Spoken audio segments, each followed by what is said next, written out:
I'm going to talk to you about practicing radical acceptance. You've probably heard people talk about radical acceptance and maybe wondered what it was. Well, I've got all kinds of writings and devotions and videos on my channel on acceptance. But sometimes I like to take the terms that, people are kind of throwing around and just reflect on them and put a explanation, and also how can you apply that to your difficult relationships. And then does scripture teach that? That's always a question as Christians that you ask, that you want to know, what can I pull away out of, especially if there's something that's kind of popular, and you don't know, is that something I can pull out and apply it on my life? So let's talk about, what is radical acceptance. Well, first of all, it was a term that Marsha Linehan, a psychologist, came up with. She's the one who was the author of dialectical behavioral therapy that is used often with people that are struggling with borderline personality disorder. And a lot of people now are recognizing that how helpful DBT is, even with depression and other things. But she came up with that term, radical acceptance. And so the acceptance part is, acceptance means it's like the act of accepting. And accepting literally means, if you look in the dictionary, putting out your hand and receiving what is offered, taking what is offered. So it's as if you put out your hand, you take what is offered, and you say, okay, I accept it. The opposite of acceptance is resisting. I don't want it. Leave it. I don't want it. I'm not taking it. I'm not going to let it be that way. Okay. So you see the two difference, not taking it versus, okay. So accepting means you accept it, take it to yourself. The radical part, radical is the extreme. It is the extreme opposite of what we usually do. Because what do we usually do? Do we usually accept the things that we don't like that happen to us, that people are doing that upset us, or the things that we don't like in our life? Do we usually just go, okay? No, we resist. We waste mental energy. We waste emotional energy. We waste spiritual energy. We waste time. We waste resources. We waste all kinds of relationship goodwill and thing by fighting against the way things are, rather than just radically accepting. Okay, radical acceptance. I don't have to churn. I don't have to spin. I don't have to figure it out. I don't have to try to push against it and fight it. For instance, you've come to terms with the fact that, I'm not saying this is easy, but you're got a divorce. That's, your spouse is divorcing you. You don't want the divorce, and you fight and fight and fight and churn and think and try to figure out, what did you do wrong? What could have you changed? What could you have done differently? Your child has cut you off and you're not seeing your grandkids, and it's killing you, and you're finding yourself ruminating over it and going over and over and trying to figure out what you said or what could do different. And you're just going over and over and over, and it's just killing you to be thinking about it. And you can't accept it because it's too painful and it's too hard. You lost your job, or there's things that people think about you that aren't true, and there's nothing you can do to set the record straight, because they're going to believe what they're going to believe, and their lies. What can you do, right? Okay, instead of just fighting and resisting and doing all that, radical acceptance. It is what it is. I can't change it. Okay, this is my lot. Okay, this is what's come into my life. Okay. Now, important thing is, though, just because you have radical acceptance doesn't mean that you can't choose how to respond to it and choose what your action is now that it is what it is. Okay, so it is not tolerance. It's not passive jellyfish. It's okay. It is what it is. I can't fight it. I've just got to admit it is in my life. It is happening to me. This is what I'm now. What can I do? Okay. How can I handle this? All the stuff that you do in wanting to resist it and control it and change it is not changing the fact that at some point you're going to have to accept it. You're going to have to radically accept it at some point. You're just wasting a lot of painful energy and experience and time resisting and trying to make something different that you have no control over. Do you get it? Okay. If you really think about it, it's like you have this thing happen. Over here's radical acceptance. Okay. Here's the thing that's happening. Here's radical acceptance.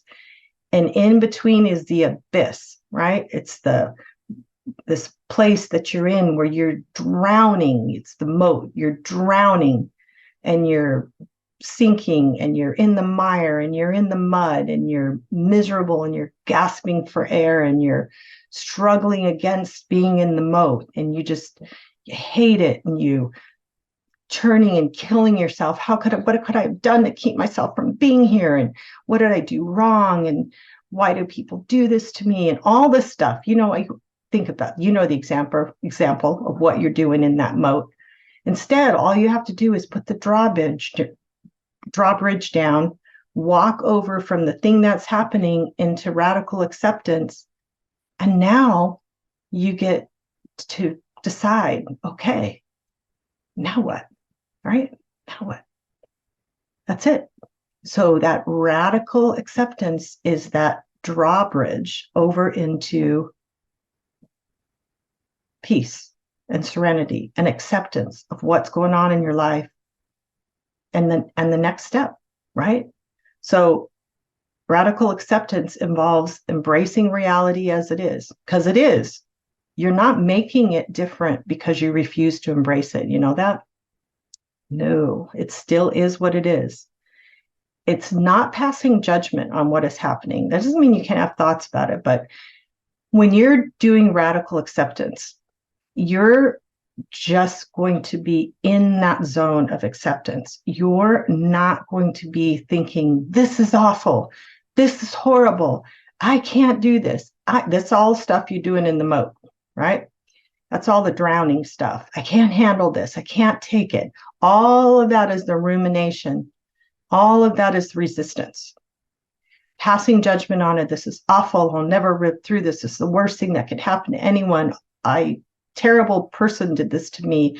How awful my child is. How awful my ex-spouse is, or my spouse to do this to me. I hate that person that he or she's having an affair with. It's like, no, all of that judgment is part of the mode. That's the opposite of radical acceptance. Not reacting to what is happening. Now, action is different than reacting. Okay. So radical acceptance is not reacting in that moment to what's going on. It's not flipping out. It's not going crazy, thinking I can't do this. I can't do this. It's dealing with the acceptance part, not the reaction. Reaction is the gut reaction that comes out of the emotion, not the thinking, not the choice, but the often reactivity. Okay. Next one is, one of the ways you do this is you observe. You just observe. You watch and you say, this is happening. Maybe you need to kind of look at it as if you're an outside observer, observing your life and the circumstance and not having all that strong emotion and just realizing like, oh, this is what's happening. Like, this is what's going on. Okay, I'm not the only one that this has happened to. If this happens to someone else, am I judging that person as a bad person? Am I judging that person as deserved everything they got? Or, do I think of anyone who's going through a divorce and think, wow, you failed? No, I think, man, marriage is hard. And I'm sorry that you're going through a divorce. I know that's really painful. And I know that there's all kinds of problems that can lead to divorce. It's choosing how to respond, choosing, which comes from here, not the heart, but from the head. It's staying in the moment, not projecting forward. Oh my gosh, how am I going to live through this? How am I going to be okay? How am I going to do this? No, the radical acceptance has to be in the moment. I'm going to radically accept. not planning my whole future, not figuring it all out. I'm just going to take it as it is right now, in this moment. Not going to fight it. It's refusing to ruminate over the past, ruminate, churn, right? Circular thinking over and over and over again, same thoughts, not being able to get out of this little whirlwind or on the hamster wheel of thinking, I messed up, I should have seen it, I should have known. What did I do wrong? No ruminating, over the past, no ruminating over what's going on. Okay. It's staying in the moment, This is what I need to radically accept. And then the next one, radical acceptance, is moving forward. What next? Okay, that's it. Embracing reality as it is, not passing judgment on what is happening, not reacting to what is happening, observing without strong emotion, choosing how to respond, staying in the moment, refusing to ruminate over the past, and moving forward.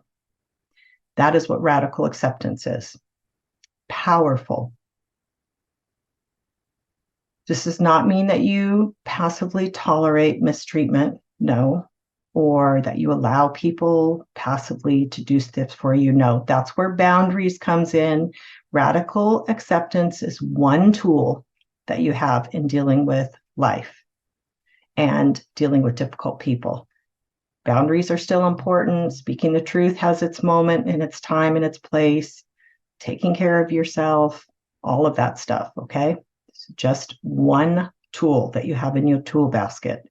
So when things happen that you don't like, what you need to do is to radically accept them completely without hesitation.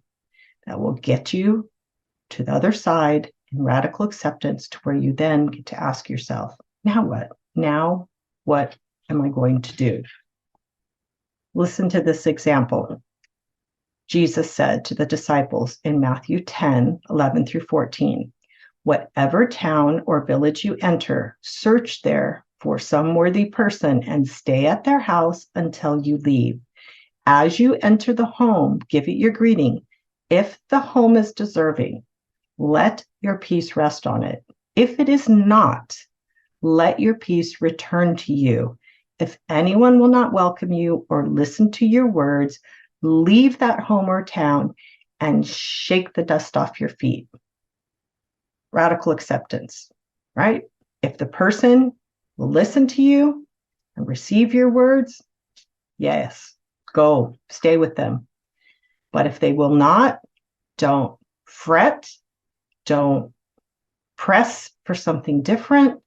Don't try to figure it out. Don't fight it. Don't churn over it. Don't dissect it. Just move on. Radically accept it. Won't hear my words. Not going to stay in their house. Maybe not even going to stay in their town.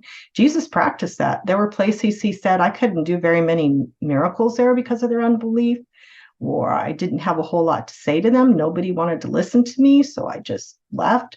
Prophet is not honored or believed in his hometown. All kinds of things. So absolutely. And then in Philippians 4:11-13, Paul talks about, I'm not saying this because I'm in need, for I have learned to be content, whatever the circumstance. I know what it is to be in need, and I know what it is to have plenty. I've learned the secret of being content in any and every situation, whether well-fed or hungry, whether living in plenty or in want. I can do all this through him who gives me strength. Radical acceptance. I'm in need. Okay, I have unmet needs. I'm got abounding, got plenty. Wonderful, I've got plenty. Not fretting. I'm accepting whatever state I'm in radically. Radical acceptance.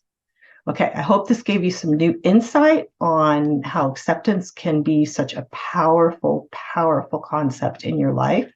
And thank you for watching this video on Change My Relationship. And I hope you'll check out all of my resources and classes and things that I have on my website. So, all right, God bless you.